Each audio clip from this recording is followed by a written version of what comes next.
A pair of singeing androids. Two Pulitzer Prize-winning plays. A drunken Mary Todd Lincoln. A musical with a corpse as its hero. Romeo, Juliet and teddy bears with rave music. Not to mention George Clooney. Broadway has had a stuffed season with seemingly something for everyone, and now it's time to recognize the best with the Tony Awards, hosted by Cynthia Erivo. Broadway buzz is usually reserved for musicals, but this year the plays, powered by A-list talent, have driven the conversation. There's Clooney in Good Night, and Good Luck, Denzel Washington and Jake Gyllenhaal in Othello, Sarah Snook in a one-woman version of The Picture of Dorian Gray, and her Succession co-star Kieran Culkin and Bob Odenkirk in Glengarry Glen Ross. Clooney, Snook and Odenkirk are nominated for Tonys. There were two Pulitzer winners, 2024 awardee English and Purpose from 2025, but perhaps one of the season's biggest surprises was Oh, Mary, Colas Cola's irreverent, raunchy, gleefully deranged revisionist history centered on Mary Todd Lincoln.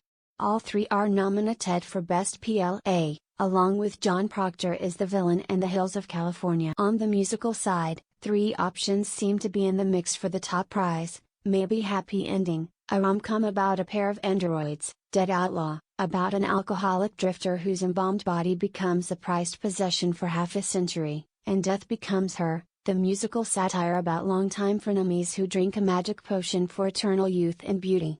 Maybe Happy Ending, Death Becomes Her and another musical nominee, Buena Vista Social Club, lead nominations, with the 2024 to 2025 season took in $1.9 billion, making it the highest-grossing season ever and signaling that Broadway has finally emerged from the COVID-19 blues, having overtaken the previous high of $1.8 billion during the 2018-2019. We're going through this strange period, which I would think someday we can draw the line from COVID to this, as you can draw the line from the early 1980s with AIDS to the explosion of big musicals again, says Harvey Fierstein, who will get a special Tony for Lifetime Achievement. Audra McDonald, the most recognized performer in the Theatre Awards history, could possibly extend her Tony lead.